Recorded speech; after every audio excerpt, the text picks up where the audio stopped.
Jackie, joining us now is Arkansas Republican Senator Tom Cotton. We're going to be hearing from John Kirby in just a few minutes, Senator, but I wanted to start us off with something he said yesterday, or maybe the day before, about the fact that these attacks that are being launched by the Houthis need to stop. Listen here. Bottom line is, these attacks have to stop. They need to stop. They're unacceptable. The United States, our allies and our partners, will do what we have to do to counter these threats and to protect these ships. We're going to do what we have to do to counter these threats. The U.S., it seems to me, with all its firepower and the Houthis' limited firepower, could stop this in an afternoon. But they don't seem to have any inclination to do that. Yeah, John, the press secretary at the White House demanding it is not going to make it happen. What's going to make it happen is what you just said, American firepower, air and naval strikes against the Houthis, against their firing batteries, against their ammunition storage sites and other command and control facilities. That should have happened 2 months ago. The very first strikes the Houthis launched towards Israel or towards our ships or towards commercial vessels that are transiting through the Red Sea, where 1/8 of global commerce goes and even more of global oil trade. The fact that it hasn't happened yet is why these attacks are accelerating. It's the same kind of story you see against the strikes on our troops in Iraq and Syria. The more we let Iran's proxies get away with these attacks, the more we're going to get of them. And sooner or later, Americans are going to die, and it's going to hurt the American economy because, again, the Red Sea is so vital for global trade. It's long overdue that we should be conducting air and naval strikes against the Houthis for the threat they pose to our sailors and to global commerce. A moment ago, we saw on the screen something that happened on November the 19th when Houthi rebels, kind of like Somali pirates, only much more sophisticated because they had a helicopter to do it, landed on the deck of the Galaxy Leader and hijacked it. Joint statement from the State Department saying the Houthi-led seizure of the Galaxy Leader November 19th and detention of its 25-member international crew who remain unjustly detained is appalling. Such behavior also threatens the movement of food, fuel, humanitarian assistance, and other essential commodities to destinations and populations all over the world.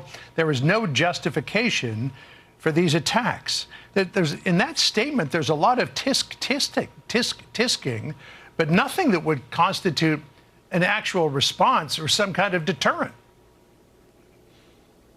John, a sternly worded statement is not going to scare the Houthis or to deter them from these attacks. Shooting down their helicopters when they approach ships is going to deter them. You know, we had this an example of this in the 1980s in the Persian Gulf with Ronald Reagan and Iran itself, which was threatening U.S. naval ships and commercial shipping.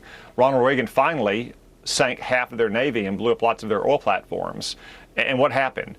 Iran pulled in its horns. It stopped the attacks on shipping. It even ended its 8-year war with Iran and Iraq, between Iran and Iraq. In the middle of those strikes, someone asked Ronald Reagan if we were now at war with Iran. He just laughed and said, no, Iran wouldn't be that stupid. And that's exactly what would happen if we took down all of the Houthis' capabilities to launch these attacks against ships and naval vessels in the Red Sea. Then they would not be so stupid as to try to retaliate. And frankly, they wouldn't be able to retaliate anymore. So then, Senator, do you have any idea why Biden is showing so much restraint? I mean, there might be something with Saudi Arabia, worried that the truce that it has with the Houthis is fragile, doesn't want that to flare up again. But as Ronald Reagan said, they wouldn't be stupid enough to go to war with us. So what's holding Biden back? Well, I think it's his failed Iran policy, his failed Middle East policy. Remember, Donald Trump put the Houthis on the foreign terrorist list.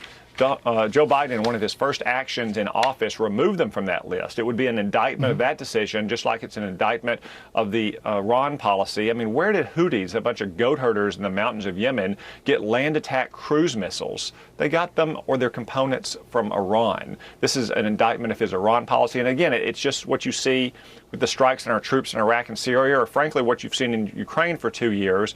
Biden is scared of what he calls escalation, of strikes that are going to lead to bigger strikes by our enemies. But we already have escalation. We already have a wider war in the Middle East. The way to restore peace and stability is firm, decisive action by destroying the Houthis' capability to launch these attacks.